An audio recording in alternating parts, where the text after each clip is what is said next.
뭐 풍경이고 산의 진미고 다 필요 없고 이 책 무조건 읽어야 돼. 다음 내용 너무 궁금하다. 진짜 제가 그간 봐왔던 여느 로맨스 소설 못지 않은 아름다움이었고요. 뭐 그중에 최고라고 해도 될 것 같아요.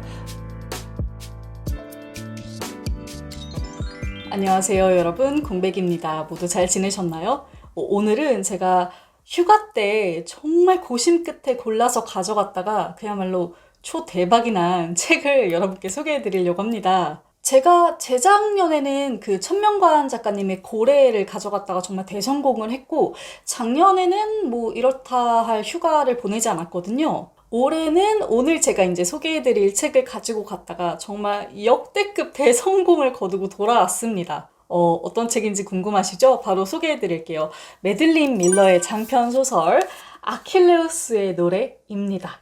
아니 그렇잖아요. 보통 휴가를 가면 뭐 새로운 장소고 볼 것도 많고 놀 것도 많고 먹을 것도 많으니까 뭐 마음 먹고 바캉스를 가는 거 아닌 이상은 책에 집중하기가 좀 힘들거든요. 아무래도 독서보다는 휴가지에서 할 수 있는 어떤 고유의 일정들이나 볼거리들에 집중을 하게 되죠. 그런데 이 책은 진짜 그런 거 없어요. 뭐 풍경이고 산의 진미고 다 필요 없고 이 책 무조건 읽어야 돼. 다음 내용 너무 궁금하다.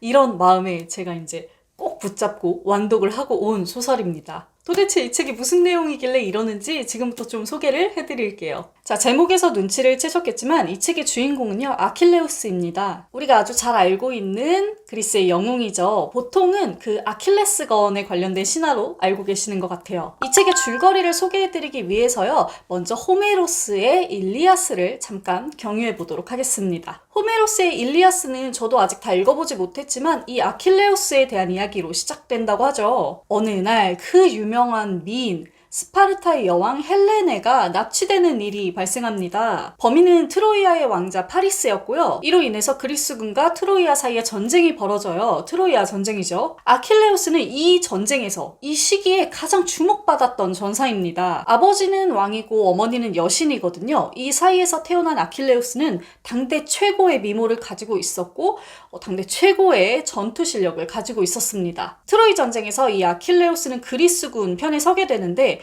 같은 그리스 군의 수장인 아가멤논에게 굉장히 심한 모욕을 받게 돼요. 그리고 이 사실에 너무 분노해서 트로이 전쟁에서 손을 떼버립니다. 당대 최고의 전사이자 그리스군의 빛이었던 아킬레우스가 전장에서 떠나버리니까 어떤 일이 발생하겠어요? 그리스군이 바로 휘청거리기 시작해요. 계속 승기를 잡고 있었는데 아킬레우스가 떠나면서 갑자기 막 폐색이 짙어지기 시작하는 거죠. 마음이 급해진 아가멤논은 아킬레우스를 찾아가서 설득도 해보고 제안도 해보지만 이미 마음이 상할 대로 상한 아킬레우스는요, 아가멤논의 이야기를 듣지 않고 끝끝내 참전을 거부합니다. 바로 이때 계속해서 그리스군이 죽어나가는 것을 안타깝게 본 아킬레우스의 절친 파트로클로스가 아킬레우스를 설득하기 시작합니다. 파트로클로스는 이렇게 이야기합니다. 아킬레우스, 너가 정말로 마음이 너무 상해서 전쟁에 나갈 수 없다면 내가 너 대신에 너의 갑옷을 입고 너의 흉내를 내면서 전쟁에 나갈게. 일단 전장에 아킬레우스가 등장하면 아군의 사기는 높아지고 상대편은 겁을 먹고 달아날 테니까요. 아킬레우스는 파트로클로스의 이 제안을 수락합니다. 그래서 파트로클로스가 아킬레우스의 옷을 입고 그의 흉내를 내고 전장에 참가하는데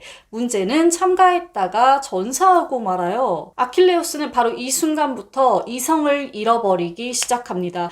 쉬운 말로 해서 정말 그냥 눈이 돌아버린 거죠. 그 길로 바로 전장에 나가서 상대편의 수장인 헥토르를 죽이고요. 죽인 것도 모자라서 그의 시체를 마차에 끌고 아침 저녁으로 온 시내를 배회해요. 시체에게 그런 짓을 한다는 것은 아주 좀 극악무도한 처사죠. 자, 이 책의 작가 매들린 밀러는 바로 이 순간에 주목합니다. 아킬레우스가 왜 그렇게 필요 이상으로 헥토르한테 잔인하게 굴었을까? 자신이 모욕당했다는 이유로 전장에도 나가지 않고 있던 사람이 갑자기 눈이 돌아서 전쟁에 나가고 상대편의 수장을 죽이고 그렇게 잔인하게 끌고 다니고, 매들린 밀러는 그 이유를 바로 아킬레우스의 친구 파트로클로스에게서 찾습니다. 이 책 아킬레우스의 노래의 화자가요, 바로 이 파트로클로스입니다. 아킬레우스와 파트로클로스는 아주 어린 시절부터 절친한 친구이자 연인이자 동반자이자 서로의 모든 것이었어요. 이 책은 그간 신화 속에서는 아주 주변 인물로만 그려져 왔었던 파트로클로스 파트로클로스에게 목소리를 주고 그의 눈으로 아킬레우스를 바라보고 그 둘 사이에 있었던 일들을 재구성하면서 쓰여진 책입니다. 그들이 서로 얼마나 간절하게 사랑했고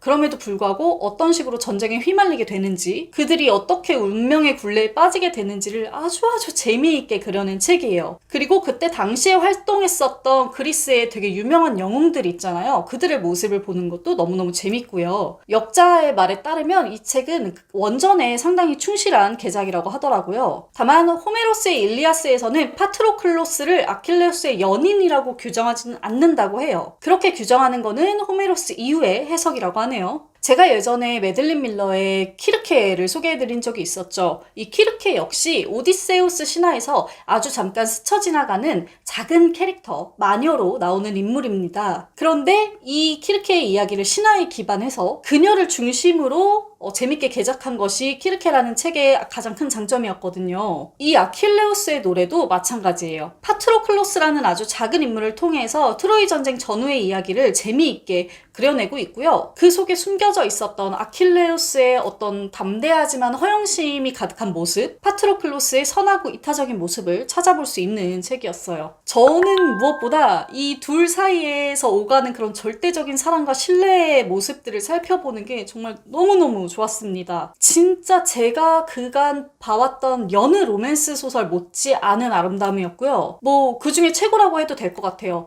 영화 콜미 바이 유어 네임이 생각나기도 했고요. 이 두 사람 사이에서 오가는 어떤 마음이나 애정을 표현하는데 이 책의 많은 부분을 할애하고 있거든요. 그 부분을 읽는 게 정말 너무 즐거웠고 정말로 최고의 로맨스라고 해도 과언이 아니었어요.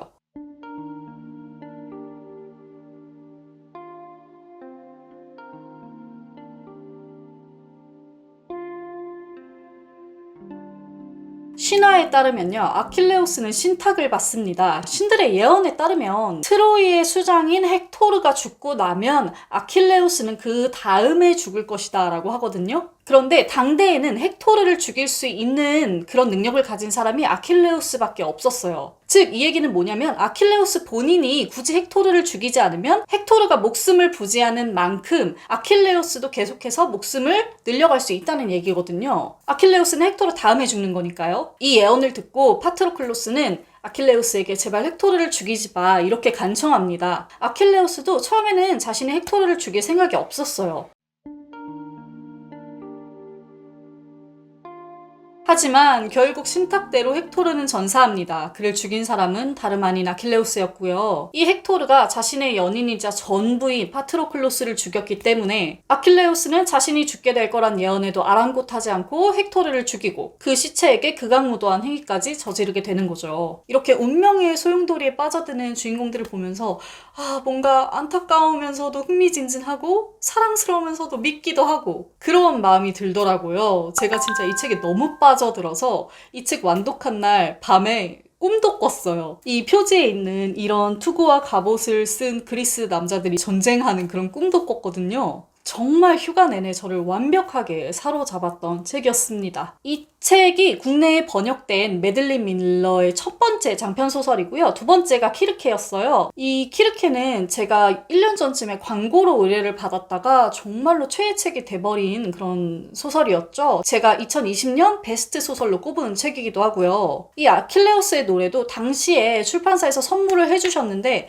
1년 넘게 책장 속에만 있다가 이번에서야 이렇게 읽게 됐습니다. 어떻게 이렇게 두 책이 모두 재밌을 수가 있는지 인터넷에 찾아보니까 키르케랑 아킬레우스의 노래 이렇게 두 작품밖에 나와 있지 않더라고요. 정말 미치겠더라고요. 빨리 다음 책을 좀 내줬으면 좋겠다 이렇게 간절하게 염원을 하고 있습니다. 정말 그 믿고 보는 작가 대열의 선두에 매들린 밀러가 완벽하게 안착을 했고 저는 다음 소설도 정말 기다리고 있거든요. 뭐 다음 책이 언제 나올런지는 모르겠지만 다음 책이 나오기 전에 얼른 이 책을 여러분께 소개해드리고 싶다는 마음에서 이 영상을 만들게 되었습니다. 정말 너무너무 재미있는 소설 매들린 밀러의 아킬레우스의 노래를 소개해드렸고요. 더불어서 전작인 키르케도 다시 한번 추천드리면서 전 물러가도록 하겠습니다. 우리 공복이 여러분들 모두 즐겁고 재미있게 책 읽는 시간 되세요. 공백의 책단장이었습니다. 안녕.